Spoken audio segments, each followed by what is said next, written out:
Hello everybody and welcome to our discussion, our conversation on better managing our lives within this climate and seeing what we can do as individuals and as a collective too to better manage this earth on whom we depend. My name is Verity James and I am so delighted to be the facilitator for our forum tonight.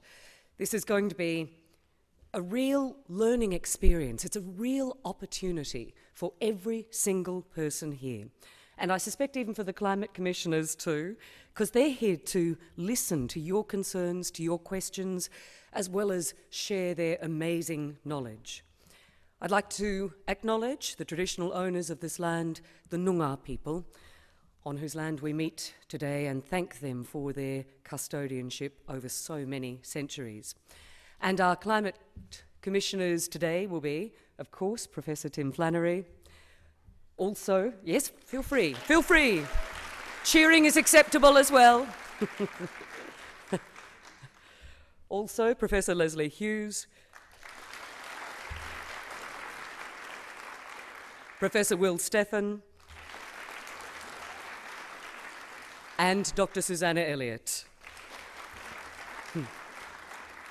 And you'll get to find out a little bit more about them and why they've taken on this incredible role in a short while from now. Look, I'd really like to thank you so much for coming out on what's probably freezing outside at the moment, is it? Whenever it drops. No? Yeah. Well, it certainly was today, coming down from Perth, you know, with the hail and the rain and all of that sort of thing. So I love that you have come out tonight. It just shows how much you care about the future, that you really want to take part in this constructive conversation. Clearly, as I mentioned, we have an intelligent audience and I hope a courteous audience. Now, these climate issues, as we know, evoke passions like almost nothing else, and they should. This is about our very existence. This is about what our planet is going to look like, about our survival. And that passion acknowledged, I really do want you to address this in a civilised fashion, as I'm sure you will. I'm glad you came to take part in this conversation, but as much as I love you and care for you, I will evict you if you get out of hand. In a very loving, caring kind of way, though. Now, as we know, WA is a very different part of the world to the rest of the world. I always think we are so different, and we have very specific climate issues here that the climate commissioners will deal with too. You'll hear about that very shortly too, but we've got a whole heap of things on our plate that we need to make some decisions about, but that we also need to learn about before we can make those decisions. So soon you'll hear about their research, and then they'll happily take some brief questions. Just before I bring Professor Tim Flannery back into it, I'll just give you the heads up now. We would like brief questions. There are a lot of you here tonight, and obviously we want to get through as many questions as we possibly can. So we don't want statements, we want some questions so that we can really get into the discussion and learn so much more. So let's now introduce the man I know is a fan, or is the star to many of you anyway, Professor Tim Flannery. He's the Chief Climate Commissioner. He's one of Australia's leading writers, of course, on climate change. He is an internationally acclaimed scientist, explorer, conservationist. Professor Flannery was named Australian of the Year in 2007. Yes. And as I remember, I think you immediately turned to the then Prime Minister and said, "Don't expect me to agree with you on everything." He's held various academic positions, including Professor at the University of Adelaide, Director of the South Australian Museum in Adelaide, Principal Research Scientist at the Australian Museum, Visiting Chair in Australian Studies at Harvard University, and the Department of Organismic and Evolutionary Biology. I've got it underlined to say it properly. Ladies and gentlemen, will you please help me make Professor Tim Flannery very welcome. Thank you. Thanks so much, Verity, for that introduction. It's embarrassed me slightly, actually. But it's fantastic to be here with you this evening. We're really pleased to see so many people out on what is a pretty chilly, windy evening, and appreciate you coming here. This really is your evening, because the Climate Commission is set up to help provide, well, to engage with you, really, to engage with the Australian public. The Climate Commission was originally, it resulted from a promise by the federal government to set such a body up. And we're a bit peculiar, and I just want to take a few moments to explain what we do and what we don't do.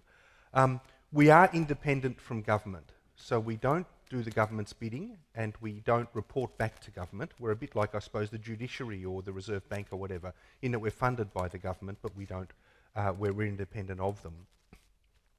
We decided early on that we wouldn't comment on government policy, nor opposition policy, because there's a million opinions out there and you can get them anytime you turn on a TV or radio on issues of policy. We saw little point in doing that, and we thought that if we gave away really the power to comment on policy, what we hoped to gain was the authority to be heard as a credible, independent voice in terms of this climate issue. And that's what's really important in the longer term. The Climate Commission's view about this is that this issue is going to be with us for many decades, and that in a democracy, the only way that we'll be able to deal with these problems successfully is if we have a well-educated public who understands the issues and who can make the right sorts of decisions. So we have a rather long-term view of that. We're not focused so much on policy. You can ask questions about policy, but we may not be able to answer them, at least in that direct way. So that's what we do. That's who we are, rather. We have three basic products. We have a website, we have reports, and we'll be presenting one of our reports to you this evening. Professor Will Stephan has produced a report called The Critical Decade, which deals with the science of climate change, and we'll give you an overview of that. That report really underlines another aspect of the way we work. We understand the importance of bipartisanship in the climate issue for a number of reasons, and when we presented our science report to the Australian Federal Parliament on May 23rd this year, it did receive bipartisan support. Both major parties recognised it as being the basis, the proper basis, scientific basis from which to deal with this issue. And that's just, it is hugely important. Every time you get that sort of support, you get so much more certainty, so much more community buy-in, and so much more acceptance of the message. So one of the things we try to do is work in that way. Just take the most reputable, authoritative material and reflect that in the things that we convey to the public. We also, of course, do forums like this. Typically, we'll turn up in a region, we'll go out and visit a business, we might have a business breakfast, we might meet the Lions Club, we might meet people from a school or a university, and then come on to a forum like this. And by the time we arrive at the forum, we've usually got a fairly good idea about what's happening in the local community. Unfortunately, our schedule this time hasn't permitted us to visit a business in the Bunbury area prior to this meeting, but we do look forward to hearing from you about business perspectives in terms of the climate issue.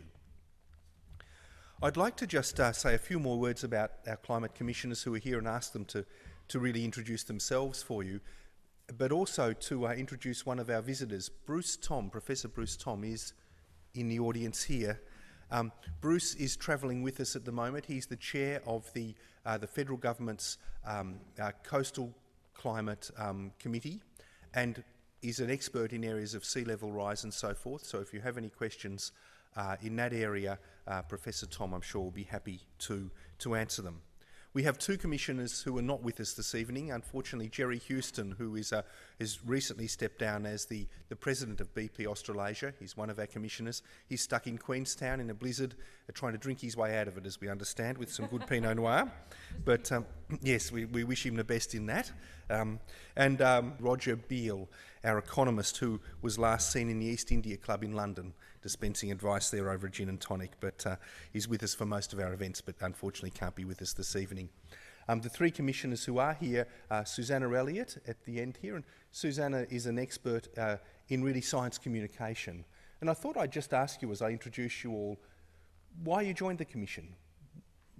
How did you get involved with the climate issue? So perhaps one after the other you could... Well, you asked me, Tim.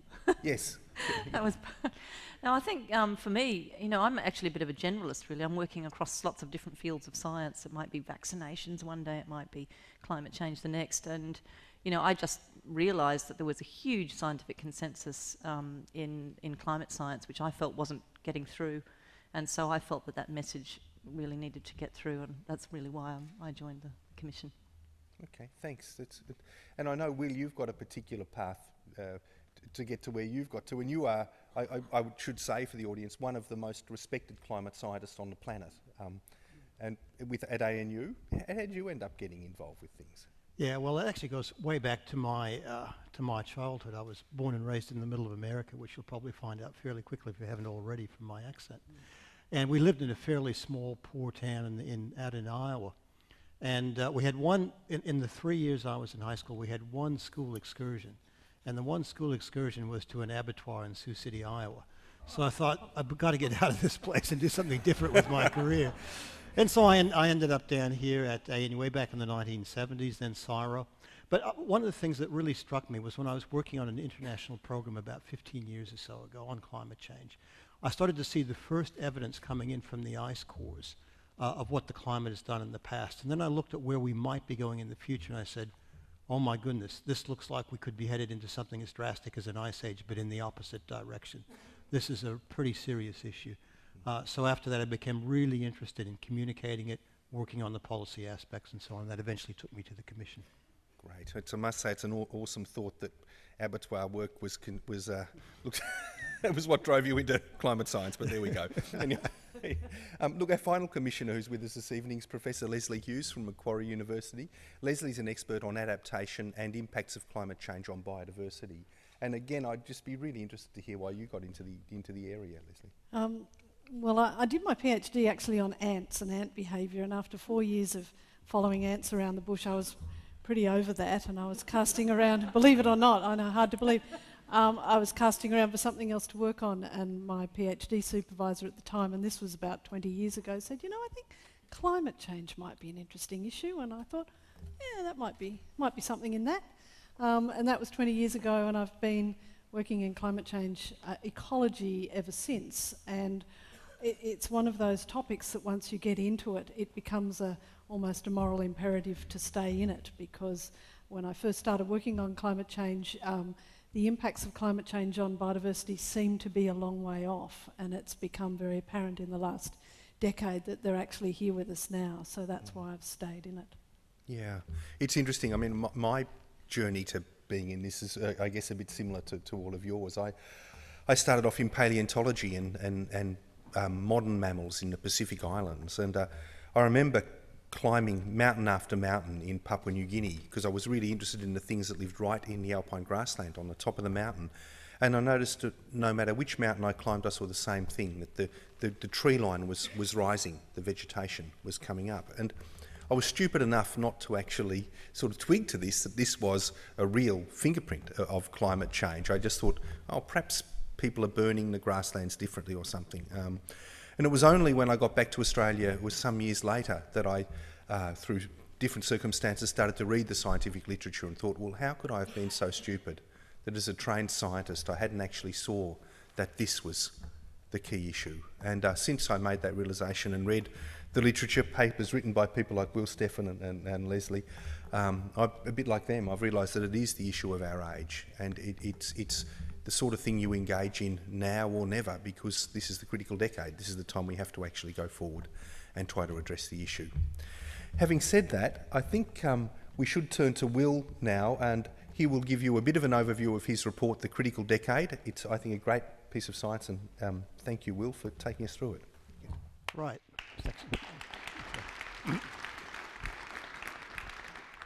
Thank you very much, Tim. What I'm going to do is just give you a very quick climate change 101, the basics, and then turn it over to Leslie, who's going to talk to the impacts on Western Australia, which will be of much more interest to you, I think. But let's get started. The first question you ask is the climate really changing? And here's some data. This is the one that everyone looks at. This is air temperature around the globe, globally averaged from 1880, you see on the left, to 2010, last year on the right. And you can see that there are lots of ups and downs in there. One year isn't automatically warmer than the next year or colder than the next year.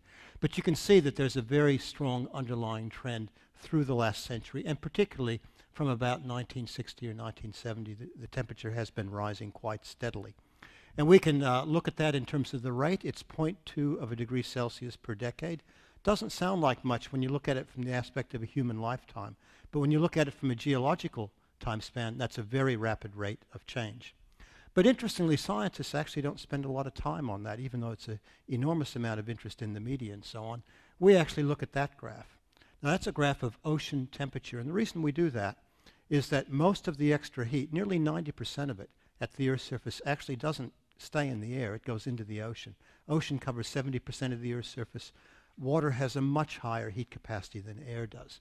So here we look from 1950, when we first had good measurements of ocean temperature, again to 2010, a very clear trend. Ocean temperatures going up. You may have heard some people say, well, warming has stopped the last decade. Well, no, it hasn't. There's the ocean temperature. Look at the year 2000. Look at the year 2010. It's going up. And that's where most of the heat is going. And we have other evidence, too. Here's just one other piece. This jagged red line shows the rate at which sea ice is being lost up around the North Pole. This is the so-called Arctic sea ice. And it's diminishing at a very fast rate. It's possible that we could see an ice-free Arctic Ocean by the middle of this century. And indeed, countries up there are scrambling to declare sovereignty over the open waters and the resources underneath them. Russia's actually planted a metal Russian flag down under the North Pole already. The black line there that goes out to 2100, of course, isn't an observation because it hasn't happened yet. That's a model. So here's an example where a climate model is too conservative. It's predicting we still have sea ice at 2100. Well, we almost surely will not. So I could keep going on, but I won't. So the first point is, yes, the climate is changing, and indeed it's warming, and it's warming at a very rapid rate. Scientists actually use a plain English word to describe that. We use the word unequivocal, which means there isn't any doubt about what's happening. So having established, and we've established this actually for quite a few decades, the question is, why is this occurring? Is this really natural variability and therefore we can't do anything about it? Or is there a human imprint in the warming that we see? So let's turn to that question. And what I want to do here is go back to some very fundamental physics. We've known about the greenhouse effect since the 1800s. In fact, the first measurement of it was done in the laboratory around 1850 or so by John Tyndall, a British scientist, when he measured exactly what wavelengths CO2 absorbed. Why is that important? Well, the energy that powers our planet comes from the sun. That's what drives life. That's what supports life on planet. That's what drives atmospheric and ocean circulation. But the Earth, to keep a balance, has to give away energy to balance the energy coming in. Now, it doesn't do this by emitting light. We don't shine like a star. We emit heat back out into space, and that's a different wavelength. That's where the gases come in. There's a belt of so-called greenhouse gases around the lower atmosphere. When you fly in an airplane over to the east, you're above that belt of greenhouse gases. And they let all the sunlight come through, but they intercept and absorb some of the heat that goes out, because it's a different wavelength. That's basic physics. And when they do that, they release that heat back out in all directions, so some of it comes back down to the surface and gives you extra heat at the Earth's surface. Well-known physical phenomenon since the 1800s. We can quantify it. That is, we can tell you by how much temperature will go up given a given increase in greenhouse gases. Now, I'll just show you how scientists actually test this mathematically. This next one is a trend line that you can't see yet. It goes from the year 1900 to the year 2000, so it's actually in the past. It's already happened. So what we can do is test our knowledge and test our models. So we can say, is this natural variability? Well, what are the things that drive natural variability in climate? Well, the sun actually changes a little bit in the amount of energy it sends in. That certainly changes the climate. And volcanoes emit a lot of stuff into the atmosphere, and that can change the climate. So let's put those in the models and ask the models to say what should have happened last century, and there it is. There is natural variability. Temperature does go up and down, and we know that quite well. But then we also know we've put a lot of extra greenhouse gases in the atmosphere, particularly since the Second World War. And we've measured those, so we know how much they are. So let's tell our model, our climate model, let's put in the extra greenhouse gases. What should temperature do? This is quite an interesting graph. Let's show you what happens. There we go. Look, there's not much change till 1950. And that's because there weren't many greenhouse gases, extra greenhouse gases, until after 1950. Now we have a split between those two lines. We can actually test our understanding of the climate system. We've got observations. This has already happened. So which line that the model predicts agrees? So let's send our scientist out, from the Bureau of Meteorology in Melbourne and from other bureaus of meteorology, and this is what they measure. That's what actually occurred in terms of global average temperature. So the model is dead on. It's got it absolutely right, but only if you put the extra greenhouse gases in, and the most important of those is CO2. Now again, I could go on for hours with all sorts of other evidence. This isn't the only piece of evidence. There's many other pieces of evidence to tell us that this is a greenhouse gas-driven warming and not natural variability. So these are two things that are well understood. There is no debate at all in the scientific community about them, that the planet's warming, and the main cause of that since the middle of last century are the extra greenhouse gases in the atmosphere. You may see debates in the blogs, you may see debates in the media, but you do not see a debate in the peer-reviewed scientific literature. This has been known for a couple of decades. Well, what does this mean? Well, the most important thing, or one of the most important things, I think, is it changes the way extreme events happen and how serious they are. Extreme events are heat waves, things like bushfires, heavy rainfall events, and so on. This little graph shows you that if you have any climate parameter, say temperature, you have an average temperature, but you have some very low temperatures and some very high temperatures around that average. It isn't 27 degrees every day if the average temperature is 27 degrees in January. You get some that are 17 and some that are 35, but the average is 27. Now you might think a 1 degree change in average isn't very much, but if we apply a 1 degree average or a small change in the average, you get a big shift in the extreme. Look at that right-hand tail, as we call it. So you get many more hot days and some that are unusually record hot. The example of this is Melbourne in 2009, when they recorded 46.4, which was easily a record by a couple of degrees, way outside what they had ever experienced before. That would not have happened without that underlying trend in temperature. And we design our infrastructure for a given temperature range. There's the example of an urban transport system. The Melbourne transport system, that's an actual photo of it during that heat wave, the rails buckled because they were not designed for 46 degrees Celsius. An interesting other thing to say is that the human body has evolved between ice ages and warm periods. It's not evolved for any temperatures higher than what we're experiencing today. That's the highest we've ever experienced as humans. So there's a real question about whether our physiology will handle the climate that might be coming our way. Well, that's some basics on climate. I want to turn it over now to my colleague Leslie Hughes, who will bring it right down to Western Australia and talk about some issues here.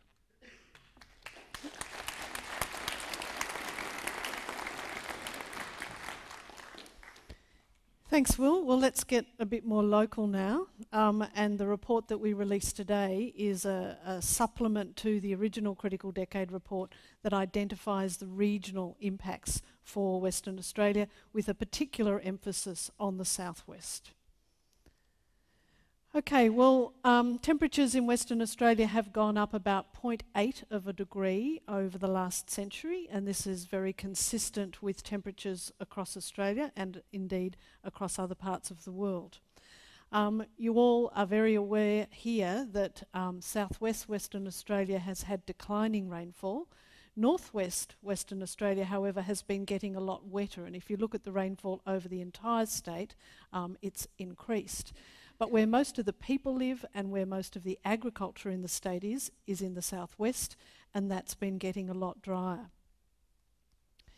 Indeed, we've had here a 15% decline in rainfall since the mid-70s, and it happened very abruptly in about 1975. There was a dramatic decrease in rainfall, and it has stayed low since that time.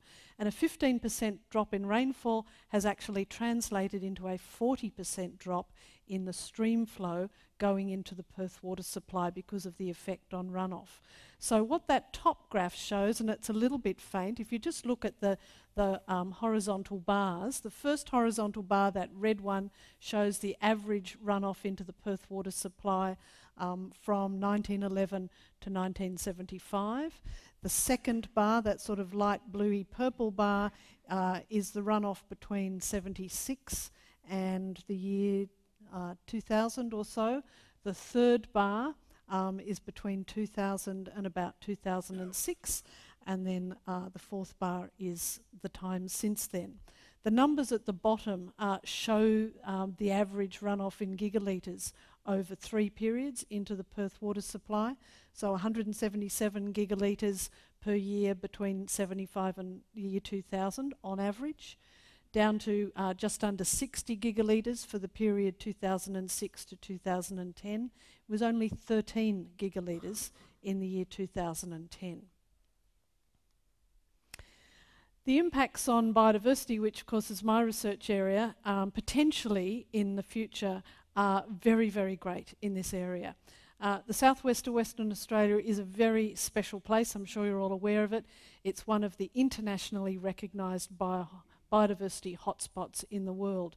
And the reason it's considered a biodiversity hotspot is that it has thousands of species here that only occur here, that evolved here, and most endemic species that evolved here have very small ranges. They're only found in a very small range of habitats, and that predisposes them to being vulnerable to a rapidly changing climate.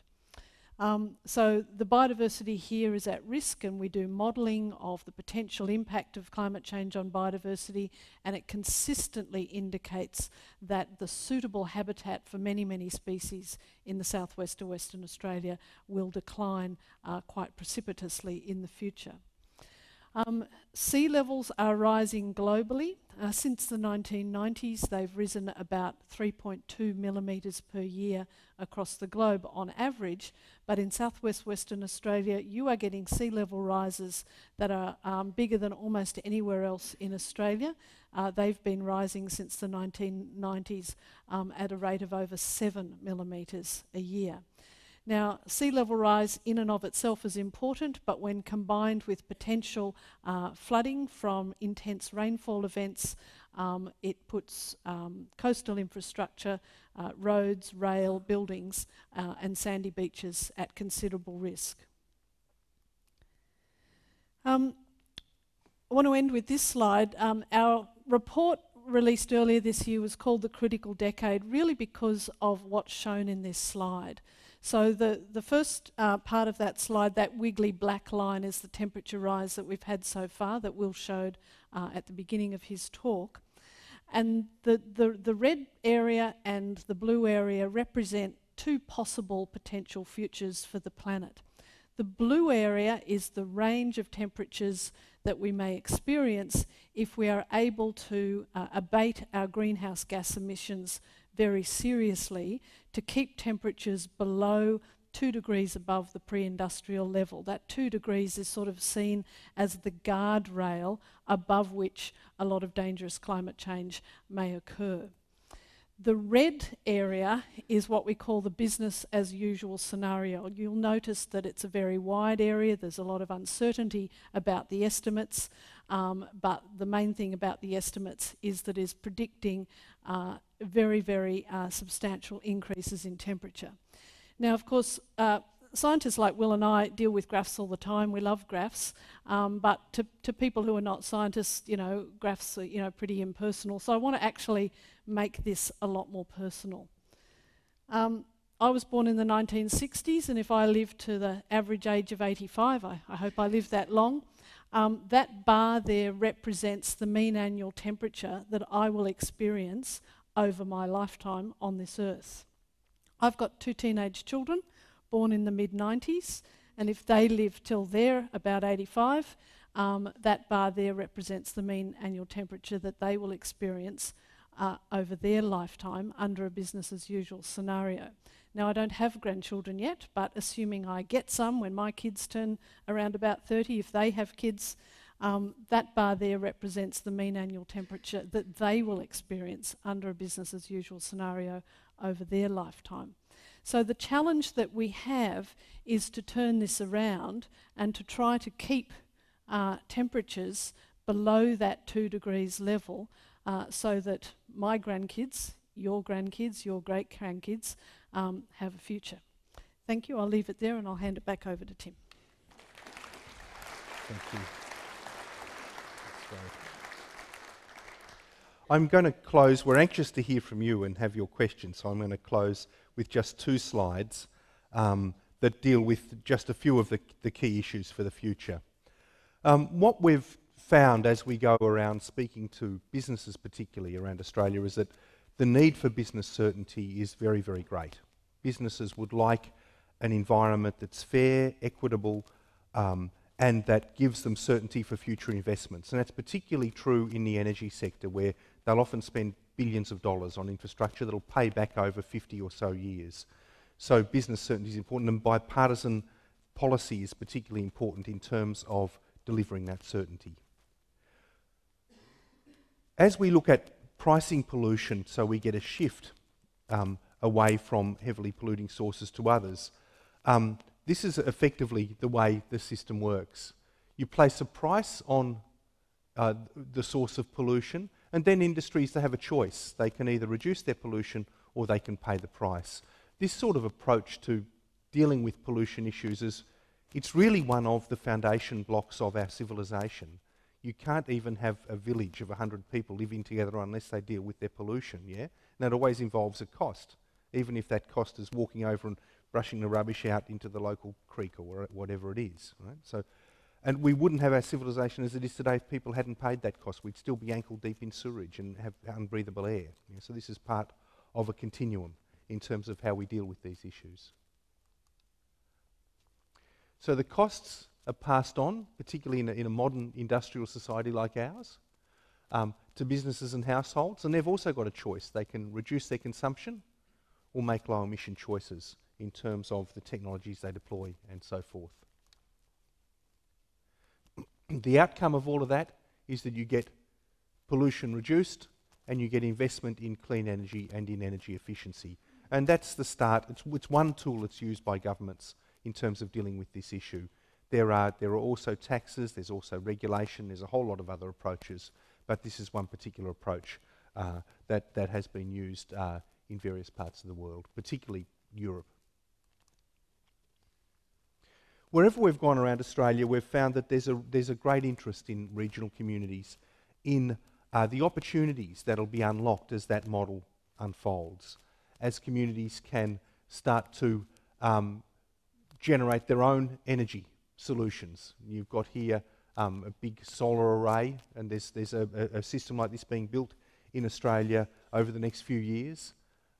In terms of built infrastructure, in terms of biofuels and so forth, there really is an enormous interest we've found. I was rather surprised actually the extent of the interest wherever we go around Australia, and there's some really good examples of communities that have already taken advantage of these opportunities. One that sticks with me is concerns Mackay in Queensland, which we visited a month or two ago.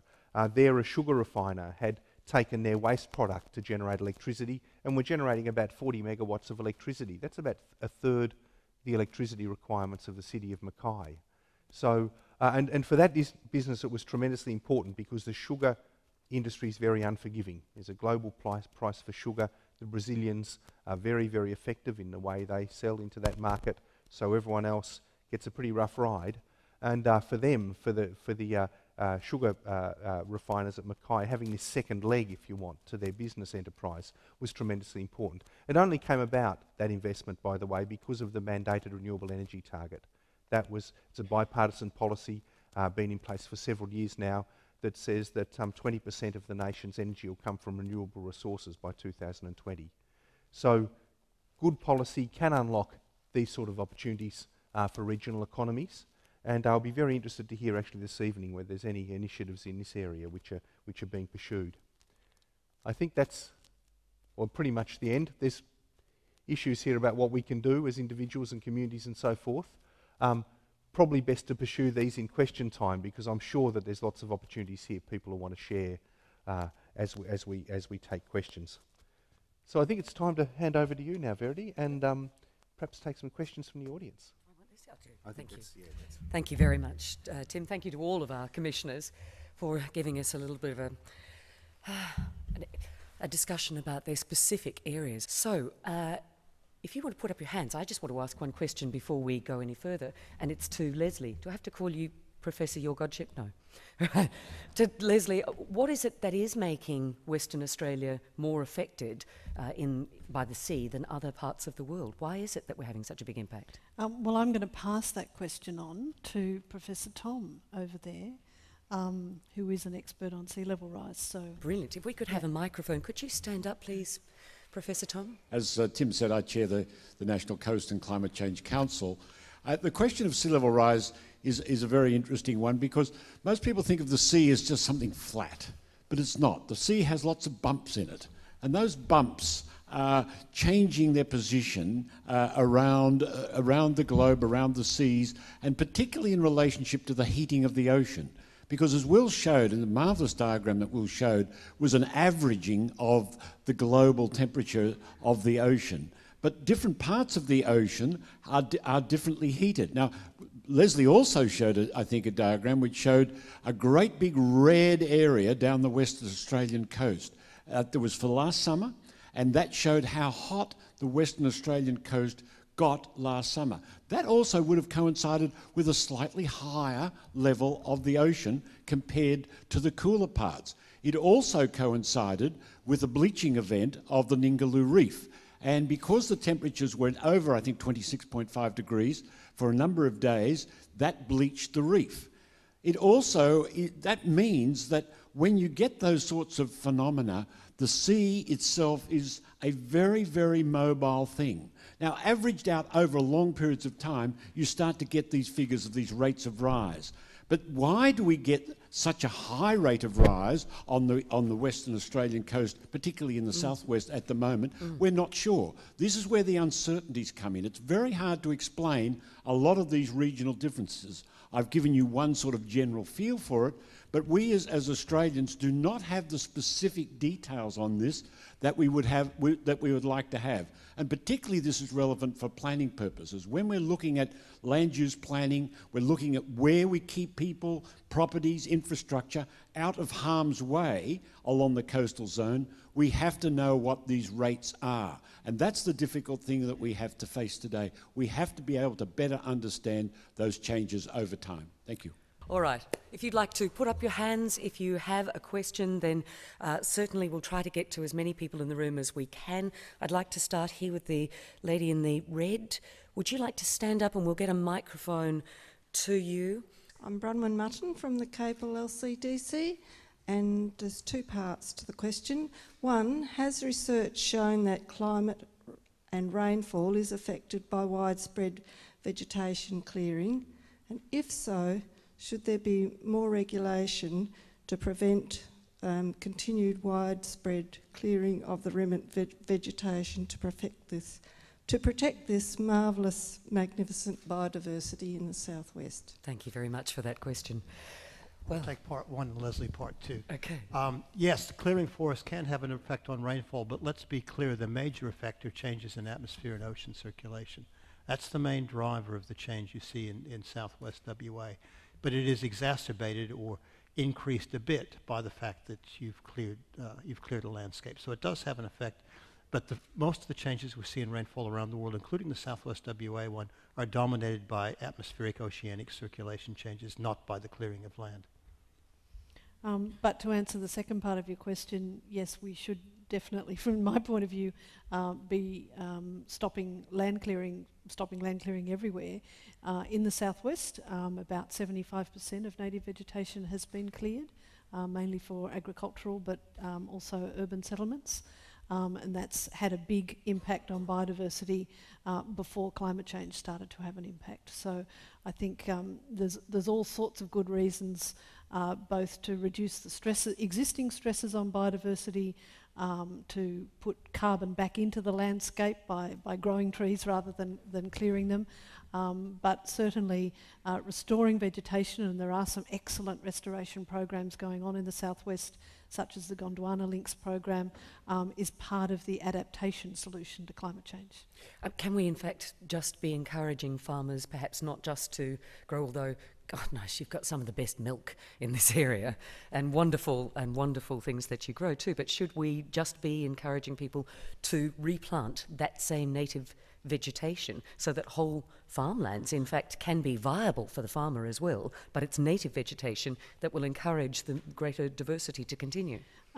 You've actually hit on quite a controversial topic. Oops. Unwittingly, I suppose. Yes, we should be replanting native vegetation. we shouldn't necessarily be planting exactly the same species that were there before, because some of those species will now find it climatically unsuitable. So we need to be thinking very clearly about, if we want to restore landscapes in a sustainable way, we need to be planting species that will be sustained in those landscapes under a changed climate. And that's not necessarily a straightforward matter.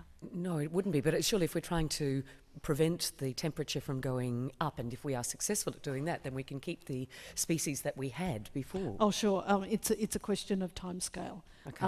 Planting trees is part of a climate change solution, but it's not going to work that quickly. Okay, thank you. My name's Alec Piper, and I'm a resident of Banksia Street in Bunbury. Professor Stephan said that the evidence is unequivocal, and I think everyone agrees it's unequivocal that we have climate change. What is not unequivocal is whether it's caused by mankind, and he says that all the real scientists agree. Now I can quote him 3 professors. Are you actually asking a question, or well, the question is, what does Professor Stephan say about Professor Spencer? Professor Spencer, who was one of the founding members of the IPCC and pulled out because of the alarmists, and Professor Spencer says that the clouds are more important than CO2 in forming global warming. Okay, and that El Nino is a bigger effect. Professor Solby, who's Professor of Climate Change at Professor Flannery's University, just recently has said that climate change, we've got temperature rises and CO2 rises, but the temperature rises have caused the CO2 rises. Okay, so effectively your question is it human-based or not? Because you're saying that there's lots other of evidence that it's not human-based. Well, let's get a response. Thank you for your question. Let's get a response. Thanks for that question. First, a few clarifications. Roy Spencer wasn't a founder of the IPCC. He has contributed to it. He's a satellite temperature expert. And indeed, he has made some comments about satellites. Excuse me. Excuse me, sir. You have actually asked your question. I wonder if you wouldn't mind just resuming your seat and getting a response. Thank you. Yeah, look, the Spencer temperature record is a satellite-based record. Once the corrections were made for the satellite drift, it agreed very well with the graph that I showed you, and Roy Spencer himself has acknowledged that. The point I was trying to make is when you go into the scientific peer-reviewed literature, the overwhelming evidence is that the major factor driving the climate shifts that we've seen since the middle of last century is indeed the increase in CO2 in the atmosphere. Clouds are an amplifier or a dampening factor. They're included in the models. The models apparently get it pretty right because they measure the observed, model the observed temperature pretty right. So in my view, if you wanted to put an absolute number on it, I would say the percentage of scientists who actually publish in the peer-reviewed literature who would agree with the statements I made would be somewhere around 97 or 98%, which is about as close as you're going to get to a consensus on a complex issue like this. Okay, thank you very much. Sorry, Leslie? Yes. Somebody who's my colleague at Macquarie University and Tim's Professor Solby. Murray Solby did give a talk the other day, in fact 2, where he presented some quite controversial views. He has not released the data on which that was presented. The data has not been published. When and if that data is published, it will be subject to peer review and we will be in a better position to assess it. But at the moment he has refused to release the data on which he claims his views are based. And there's a whole academic tradition, isn't there, about if it is not published and it is not reviewed, then it's basically not accepted. Is that right? At that point, it's still opinion, and there's lots of opinions. Exactly. Sorry, Tim. No, I think it's worth just clarifying a little bit about this peer review process, because it's something we hear a lot about, but it's not widely understood. I've published about 140 scientific papers in my life, and the process, I know it pretty well. You write your paper up, you send it to a journal editor, and the journal editor, of course, the journal only has one asset, which is its reputation. If it publishes bad science, no one's going to read it, no library's going to buy it, it'll collapse and die. So what the journal editor does to protect the reputation of the journal is send that paper you've submitted to the most ferocious critics you can find, the people who'll do the most, the best job of really going through it carefully. And that's called the peer review process. And they'll go through it and make sure all the figures add up, make sure that it's consistent with previous research in the area, make sure that basic physics and chemistry are all obeyed. It's like an auditing process for a set of books in a business, So once you've got those audited books effectively, that peer-reviewed basis in the literature, it's still hard for anyone to build a bigger picture of what's happening with climate change, because we've got the blocks, we're building blocks, but we haven't seen the whole edifice yet. What happens is then a group like the IPCC or the Australian Academy of Sciences takes all of those bits and puts out a statement, or in the case of the IPCC, a major report, based purely on the peer-reviewed literature. And of course, a group like the Academy of Sciences, the IPCC, they've only got one asset really too, which is their reputation. In the case of the Australian Academy of Sciences, it's the reputation of every scientist in Australia, really, rests with that academy. So they don't do things lightly. And it would really be worthwhile, I think, to read their statement on climate science. It's written in plain English. It's out there for everyone to see. And it's not just the Australian Academy that's done that, but every other major scientific academy around the world. Now, if you stray outside that basis, what you do get is opinion. And, of course, even scientists who've published in the peer-reviewed literature can express an opinion, but it's not part of that basic tested body of science. So there are scientists who'll give you an opinion on an area well outside their area of expertise sometimes. They embarrass all of us on occasion by doing that, but that's just the way of the world. So if you want to engage in a debate on climate science, I think you've got to do your due diligence. You've got to look at the audited accounts. That means looking at the Australian Academy of Sciences position or some other reputable authority, rather than depend on opinion. Because if you listen to the radio or you listen to any other media or whatever, you'll get opinion. Yeah, and that can be interesting and important and enlightening, but without a firm understanding of the scientific basis that the peer review process gives us, it's not a credible a foundation by itself for an opinion on climate change. Thank you for that, Tim. Yes, thank you. And then I'd like to ask Susanna a question about that matter. Leslie? Just to add to that, as a scientist working in the climate change area, I often think that climate change scientists are a really peculiar bunch. For all sorts of reasons that I won't go into, but one of the main reasons is that I think collectively we're the only scientists that wake up every day and hope that we're wrong. And I couldn't say that about any other scientist, because if we are wrong, then that red bit of the graph that I showed you won't happen. And if we're right, it may well happen. And none of us want to see that. So we're not out here trying to scare people, but we are trying to make people feel concerned. And I'll just remind people too that all of the commissioners are independent. This is an independent commission. They're not there to peddle somebody else's views. And I think that their reputations would take a huge downfall if that were to be the case. And that's something certainly to keep in mind. But Susanna, I just wanted to ask you, before we get a microphone to this gentleman here who wants to ask a question, does that make the internet then a godsend and also a nightmare? Because anybody can put anything on the internet and suddenly we think, oh look, that virtually looks like it's in print. Yes, well, I mean, you know, the internet has been wonderful. I mean, in some ways it's fantastic because it means that people can actually go to sources beyond the media. So in that sense, you know, provided you go to credible sources, and I guess that's the crux of the issue, is that when you're looking on the internet, you really have to look very closely at who is providing this information. And the first place I always go is the About Us page to find out who's sponsoring this organisation, where is the information coming from, and does it come from the peer-reviewed literature. So I think it's incredibly important that people are very careful about the information they receive from the internet. But of course it also provides a wonderful opportunity for people to give opinion, to express concern. But I do think it's really important that we don't get the sense that the blogs and the opinions out there necessarily represent the entire population. Often they can be quite anxious, and they can be, opinions that are expressed are quite often emotional. And it doesn't necessarily mean that just because somebody's written a vitriolic blog that that's how the entire population feels on the issue. I think we have to be very careful about that. It doesn't represent public opinion. Yeah, I always think that, you know, it's interesting, isn't it? We would never let anybody other than an accredited mechanic work on our car. And yet, you know, you'll have 12 brothers and sisters who'll say, oh, I reckon it's this, and it's the ball bearings, and it's all of that. You know, but they don't have the experience. They don't, you know, have the training. Yeah.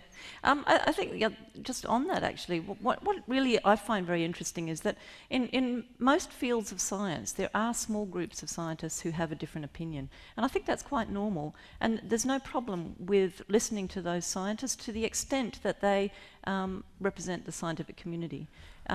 And a good analogy that quite a lot of people use is if you think about your own health, and if you go to get a medical opinion and you're told that you have a severe illness, you might want to get a second opinion, you might want to get a third opinion. Very few people will go to 98 other experts, but they might. Yeah. But if you did, and out of those 100 experts that you go to, 98 of them are saying the same thing to you, and 2 of them are saying, oh no, you haven't got a terminal illness, don't worry about it, just go home, forget about it. Yeah. Then who would you listen to? Would it be the 98 or would it be the 2? I know you want to ask a follow-up question, but I do want to introduce a new topic, and we have a gentleman down here who's waiting. Thank yes. you. Thank you, Verity. My name is Peter Murphy. I represent the Preston Environment Group, which is a local community group. Professor Brendan Mackey from the Australian National University has come out with some exciting research which claims that mature eucalyptus forest, 1 hectare, could store the equivalent of around 5,500 tonnes of CO2, which is the equivalent of taking at least 1,200 cars off the road per annum. The question is to the panel is that why is the protection of native forest as nature's carbon sinks not mentioned as one of the solutions in combating climate change? Thank you. Leslie? Yes. Thank you. Thank you very much.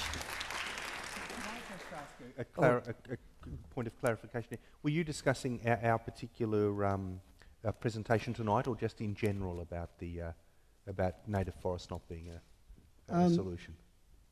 Tim, it was in, I browsed over the critical decade. Right, so in our report. Thank you. Yes. No, that's good. That's fine. Look, I totally agree with you, of course, and as I indicated to the question earlier, storing carbon in native trees, preferably in intact landscapes, has lots and lots of benefits, and one of those is taking carbon out of the atmosphere, and the other one is providing habitat for lots of biodiversity. So yes, it's absolutely part of the solution, and we should be promoting both restoration and protection of our native forests at every opportunity. Susan Hills, Southwest Environment Centre.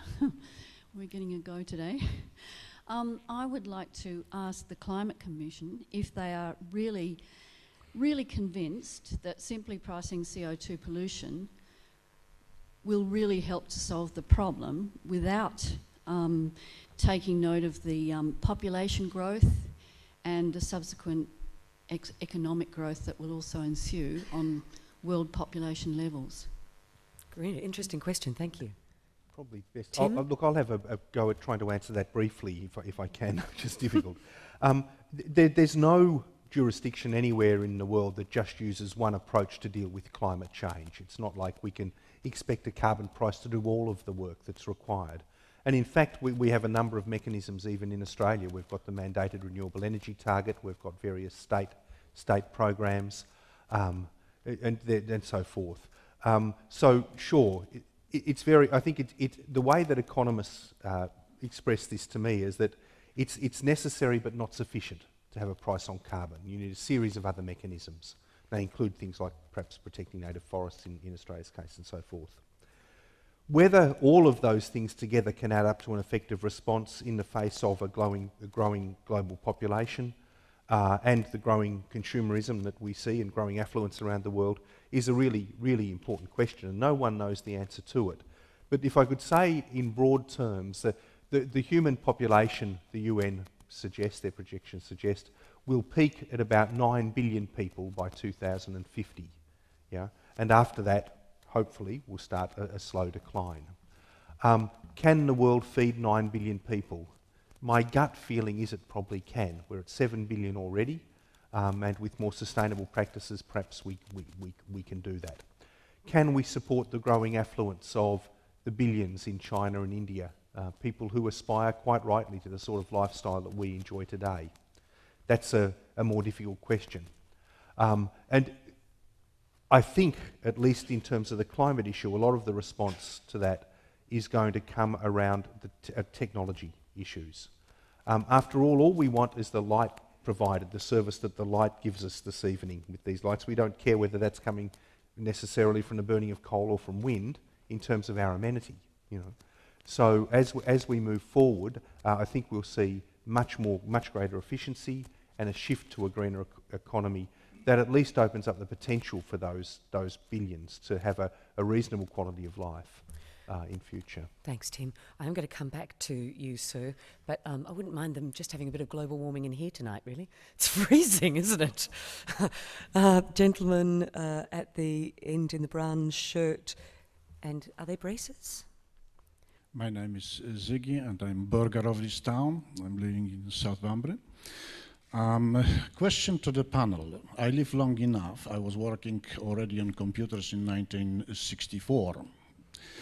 In this time, in all papers was that by the year 2000, icebergs will be actually at London and somewhere close to the South France. Today, you are saying totally reverse, that we will have no ice. Is climatology actually a science or belief system? If we go further, Copernicus was a single guy which said that Earth is turning around the sun, not the other way around. You are telling me at the moment at 5 that CO2 is only a reason why temperature rise. Scientists in Germany... If you could just bring it down a little bit so that we could get to the point. Is the question actually, is science... Yes. Is science... Is climatology a science or a belief system? Because at the moment looks like it's belief. Thanks for your question, Ziggy. Yeah, look, very good question. I would argue absolutely it's a science because it actually makes progress, and in so doing it falsifies earlier ideas as new data come in. There was an idea around 30 or 40 years ago that the Earth might be going into a new ice age. It was very interesting how that was pieced out, that there's going to be a long delay in that. Those earlier comments that you quoted were done before we had ice core records, before we drilled down into Antarctica and Greenland, and actually got records of how the Earth has really behaved over the last 400 or so thousand years. And what we find is that normally the warm periods in between the ice ages, this goes about 100,000 year cycles, are on order of 5 to 10,000 years. So on that basis, quite rightly, scientists said, well, we should be going into another ice age, icebergs near London, all this sort of thing. What they didn't account for, and interesting you mentioned Copernicus, was that the Earth's orbit this time around the sun is a little bit more circular, which means that it spends a little bit longer nearer to the sun, so the warm period is actually elongated.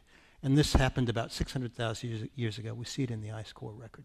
So it's definitely science because it's learning as it's going, it's progressing, and now we have a very good understanding that the present warm period would last about 20 or 30,000 years if humans wouldn't be pushing it even warmer. So yes, very definitely climate science is indeed a science. In fact, it's many sciences: meteorology, oceanography, terrestrial ecology, paleosciences, and so on. Lovely. Thank you, Will. Thanks, Verity. Roy Scaife of Australand, and I've got two related questions. When I registered, I was asked if I had any questions to present to the Commission, and so I did put a question in. So should I just go ahead with that question now? I hope it is, because I've got it here. Most people who've put some thought into the effects of climate change feel that Australia should not act until countries like the US, China and India take action. How do we answer these concerns? Is that... Yeah, that's right. Basically what I'm going to say is that I try to talk to a lot of people who are what I'd call are not true believers in climate change, and that's the answer that I get more times than I'd like care to. And whilst I've got an answer or a series of them, I'd just like to know what the Commission suggests that is the answer to that question. And Roy, it is an important one. A lot of people are answering, why should we make a difference if we're hardly producing any emissions? Well, yes. you know, Who would like to? The thing about that is the entire premise of that question is just wrong. It assumes other people aren't doing anything, and that's not right. We know that in the case of the US, for example, they've committed to a minus 17% target, so to reduce their emissions by 17% below 2005 levels by 2020. And they're on track to achieve that. Now, part of it's the economic slowdown, but part of it's good policy as well. Canada's doing the same thing. They've got the same target, and despite the fact the federal government's not doing much, there's a lot happening at the provincial level, and so they're on track to achieve their target. The others were China and India, I think, were the two mentioned in the question. India's introduced a carbon tax. It's a little bit over a US dollar a tonne at the moment, I think about $1.50 a tonne, and are also pursuing other initiatives in energy efficiency and so forth. China has done a tremendous amount, both in terms of the deployment of renewable energy and also in terms of what they call energy, kind of reducing the amount of CO2 they put out for each unit of production that they generate. And there's a shift in China away from more fossil fuel-based power plants through to renewable energy, and they're quite aggressive targets. So there is action being taken by a lot of people in a lot of nations around the world. They're all somewhat different, but together they add up to a very significant promised reduction in emissions. Lord Stern has estimated that if you take all of the pledges made under the Copenhagen Accord, you get about 2/3 of the avoided emissions that we need, not to put into the atmosphere in order to avoid dangerous climate change.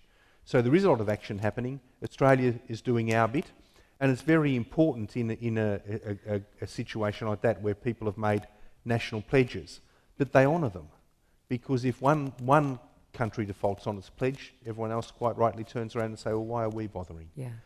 But as it is at the moment, the nations are on track to achieve those pledges. Leslie's got a follow-up. If I could add a couple of things to that. Australia, of course, has the highest per capita emission rate in the world. It's about 28 tonnes for each of us per year, far higher than almost anywhere else. And it's true that our total emissions are only about 1.5, 2%. But we're actually at about number 15 or 16 in the world, and there are 170 odd countries that produce less absolute emissions than we do. So, it's a question of ethics and morals and leadership. If we can't, with our stable economy and our education level and all of the advantages that we have, if we can't do something and show the world that we can do it, well then the question is, why should anybody else? And so there's both the practical things that Tim mentioned that other countries are indeed doing a lot, but there's also a lot of reasons why we should be doing our bit as well. Thank you very much, Leslie. Absolutely. Thank you. This lady here is next. If you'd like to stand up and again say that. I want to ask Susanna a question in a moment about... I'll wait to see what this question's about in case I preempt. Sorry, Roy, I stole your question. My name is Maggie Kennedy Piper. I'm from Bunbury, but I also consider myself a citizen of the earth. I'm just interested in any comment you might have to make. If we go down the pathway of a carbon tax and the Australian consumer and the majority of Australian consumers will be compensated, my concern is, I'm a consumer, as most people are consumers, what will motivate them to use less energy? You will? I'm going to be Roger Beale for the moment because Roger's the economist and he gets this question a lot. It's a really, really good question. But the point is, you will still see that price, even though you're compensated for it. They don't take the price away. It comes in unattached to that price. So you don't have to use that money to pay for your extra electricity bill. A lot of people would say, if I can actually reduce my electricity usage, I've got some more money I can use for something else. So the idea is that you still have a price signal, which still, as economists say, gives you that signal to change behavior. But you can benefit then in different ways. Now, just to clarify, the way that system is set up, most of that money is going to go to the lower income people who legitimately will have trouble when they see higher electricity prices or higher prices for other products that have a large carbon intensity. So the idea is if they don't have any other alternative, they need to be able to make ends meet. But the basic principle is there. You will still see that price signal, even though you're compensated. Tim? I might just add a point to that too. If you look at what the government has done with trade-exposed industries, it's a similar sort of model, and you see this elsewhere in the world too. So in Australia's case, the government has proposed that they will compensate what are called trade-exposed industries, like aluminium smelters and petrol refineries and so forth, with a certain amount of money.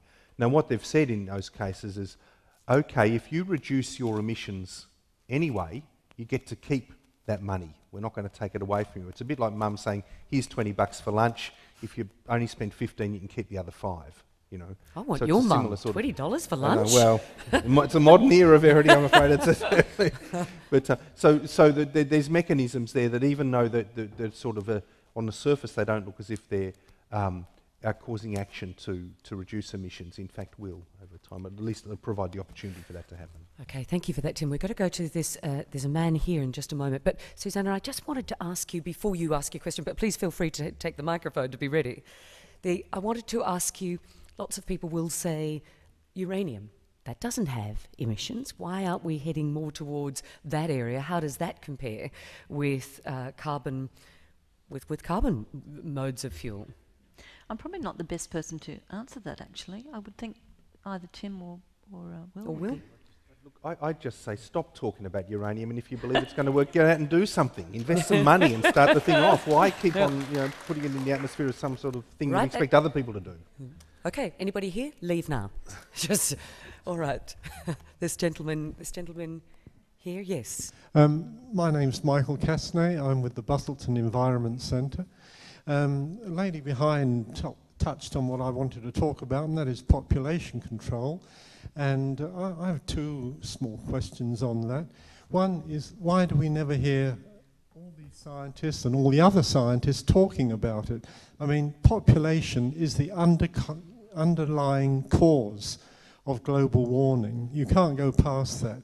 And we don't touch on it, we don't mention it. It's never mentioned in the paper. Okay. All we see in the paper is a woman who's had 15 kids and she's applauded.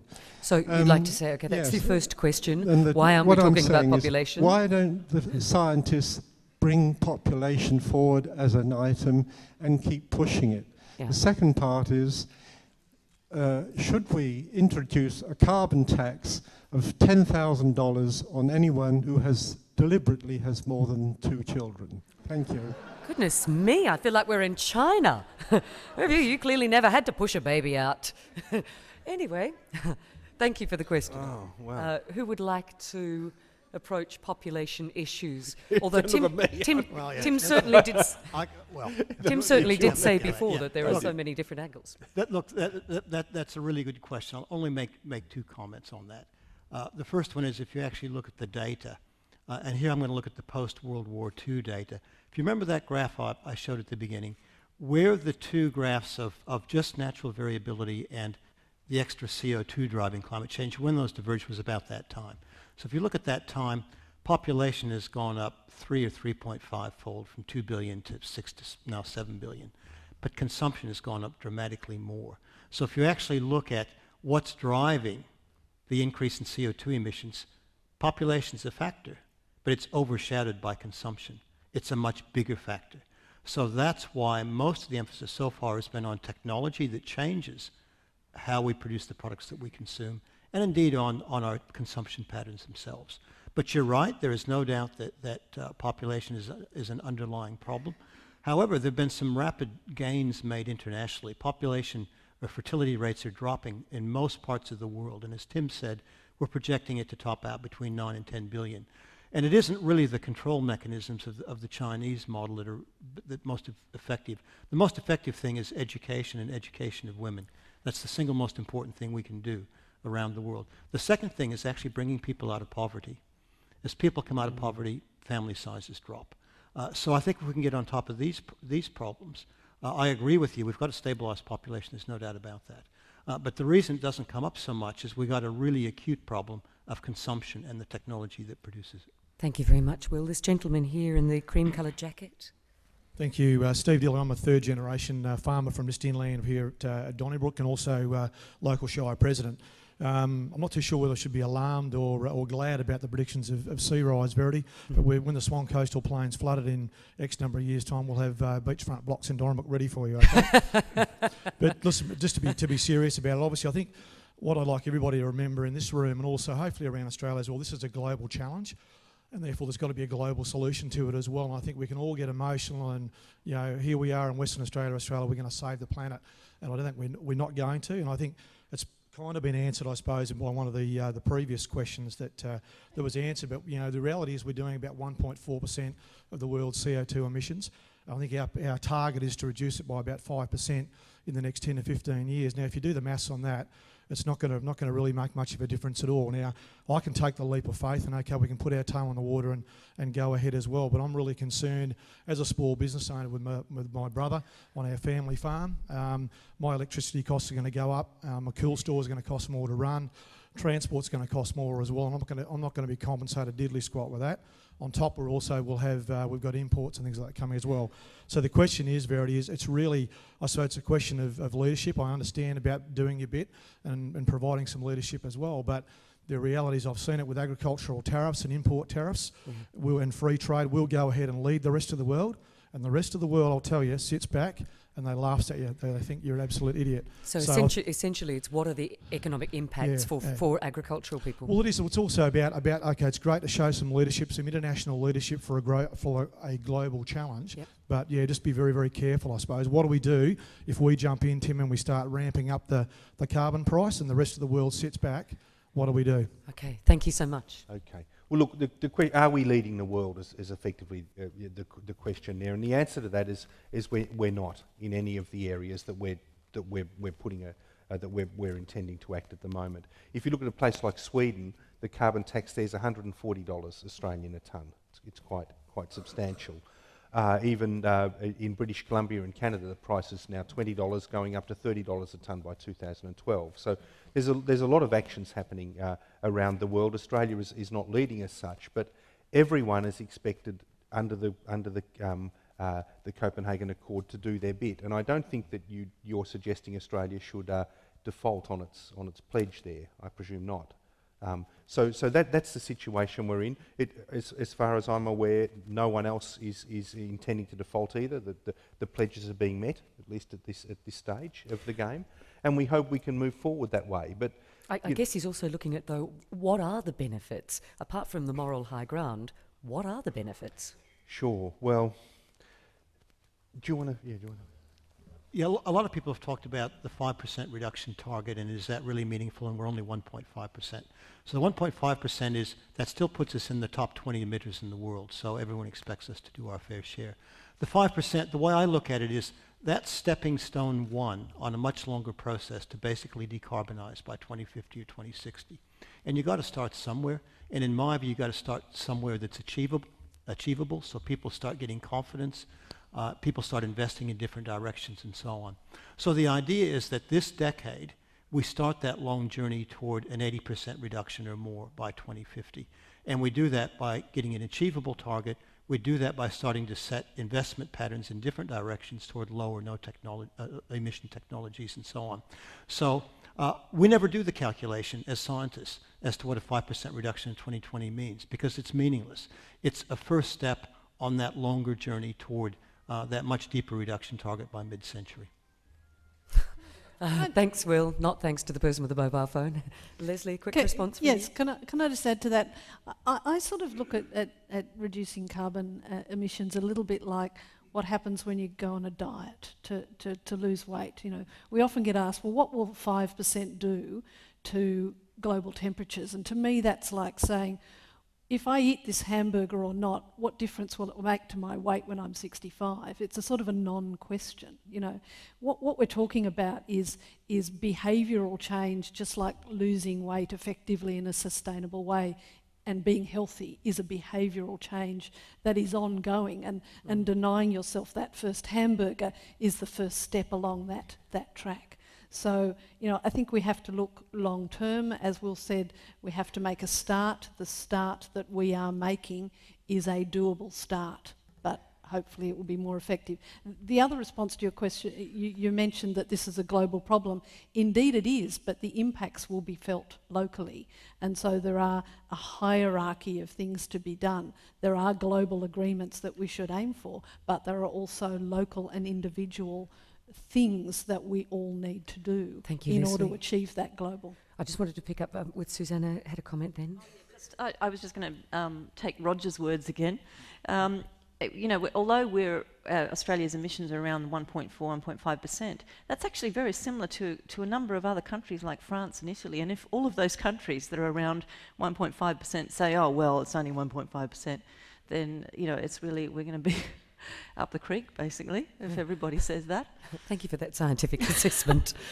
I'd like to there's a girl down here, just because you are going to be the most affected because you're clearly young. And we'd like you to grow. Not so young, just have a baby face. But my name's Michelle. I grew up in the area, work in environmental science area. It's a sort of follow-on to what we've just been talking about. My question is, I see it in a different way. I see only the benefits in adapting to climate change. For instance, I see a price on carbon will turn waste into a product, improve efficiency and make our coal last longer, get us on our bikes so we're more healthy. Why are we always looking at negatives? Why can't we look at the positives and start adapting to this on a big scale? Hooray, hooray. Thank you. Hooray. Well, look, I just think that's the view we hear again and again in regional Australia when we travel around, people who are looking at the opportunity side of this, because there are significant opportunities, particularly for regions in terms of clean energy generation and so forth. And yeah, you're right, it's a voice we perhaps don't hear often enough in the media, but in forums like this, we hear it quite often. And I think the opportunities are only going to become clearer as government policy becomes settled and we start seeing a long-term sort of price signal in place. Then people will know what is achievable and feasible. The natural human reaction is resistance to change, isn't it? Of course, so we go no first, and then maybe, possibly, we're working on it. Exactly. We have one question here from a man who's very patient. Richard Whitnern, Bridgetown Greenbushes Friends of the Forest. Thank you very much for tonight. In broad terms, there are two alternative approaches to reducing carbon by 2020. One of them is a direct action one, and one of them relies on the marketplace to drive this. What about the period from 2020 to 2050? Can a direct action thing work in any way then, or must we rely on a complete market-driven solution? Michelle, you should answer that. You're the one who's going to be alive then. What about the commissioners? Look, well, I put a Roger Beale hat on again. Yes. And Roger ran a roundtable of economists. So I won't comment directly on the direct action thing because it's cutting a little bit close to policy. But what I will say is that economists almost never agree on anything. But one thing that Roger got them to agree on was the fact that market-based mechanisms are the least cost way to get to where you want to go, and probably the most effective way to get to where you want to go. The design around the world, like the emission trading schemes, are for long-term solutions. An example economically of where that's worked very well is the sulfur dioxide, the acid rain problem, where a market-based mechanism was used to get SO2 out of the smokestacks that was causing air pollution, that was causing acidification of lakes and so on. The experience there was they achieved their targets faster and at less cost than they anticipated. In other words, the economists were pretty pessimistic about how creative people really are. And just to echo what the young lady said, once that policy was in place for SO2, the opportunities were there, all the incentives for change behavior were there. People found, hey, this works and we can do it cheaper than we thought, and it's actually a nicer world, so let's go for it. So that's why we're somewhat optimistic that if we get the policy settings right, on the longer term, we will achieve these targets. Point there that this issue of looking beyond 2020 is a really important one, and not much work, at least in my opinion, is being done around that, how we go from what will be in 2020 onwards. A classic example of that is Canada, where the provinces have put together very, very effective programs that run all the way from a carbon tax in British Columbia through to phasing out coal in Ontario through to very comprehensive green program in Quebec. But they run up against a brick wall in 2020 because emissions are being pushed down across the Canadian economy with a single exception, which is the tar sands. They'll be adding 10 gigatons of emissions, I think it was megatons of emission over that period. And unless you start putting things in place now to reduce the tar sands emissions, you'll end up in a position by 2020 where there's not much else you can do and you start going backwards. So as we look out to 2020, we really have to start planning now for some of that, because 8 years is not a very long time to start putting in place those things that we require for the next tranche of our emissions reduction. I don't quite thank you. I don't quite understand the tar sands. The tar sands. In Alberta there is large deposits of petrochemicals, if you want, a tar, which can be turned into petroleum products, but only with immense energy inputs. So people burn natural gas and so forth to do this. It's a very, very carbon-intensive way of producing petrol, basically. And it's a massive growth industry in Canada. It's the one part of the economy that is not really participating in these reductions that are happening elsewhere. We have desalinisation here in Western Australia, and I wonder why we don't have renewable energy to power it. Don't you? I was naively assuming that wind energy was powering the... We've got a lot of wind energy in plants. Albany. Is anybody from Albany? Albany's fantastic. 75% of the electricity generated for Albany is from wind turbines. But I don't think they are. Well, just to make a quick comment, the Sydney one is, because the wind farm is just outside of Canberra. We can see it just outside the city. It was put there expressly to account for the additional electricity for their desal plant. Am I wrong on that? The bidding up one near here only uses a very small amount of renewable energy. Okay. Great. Okay, oh, no, not great. Yeah. A small amount of renewable energy, so we need to work on that. Yeah, right. Okay.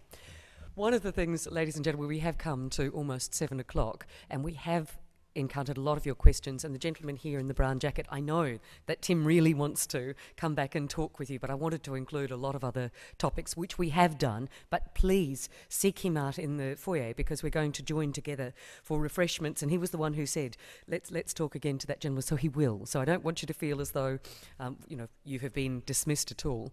I know some of you will be frustrated because you didn't get your questions in, but as you can see, we got as many questions as we could in that particular time.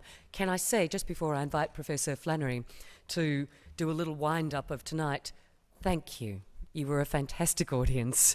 You were perfectly civil, perfectly intelligent, perfectly wonderful, and hopefully it'll be the best forum that the country has seen so far. So thank you for helping us out so much already. And will you please welcome Professor Flannery?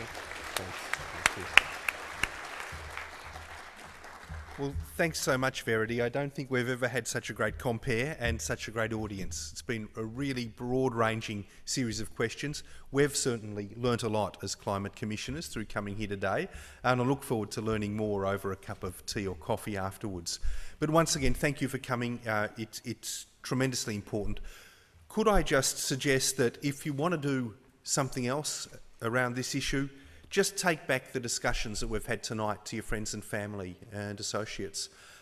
One of the ways the Climate Commission works is to try to just spread the message through doing exactly that. We can only speak face-to-face to small groups, but as some of the information that we've discussed this evening ripples out through the community, that's when you start to get real understanding and real change. So thank you very much for being part of that important process.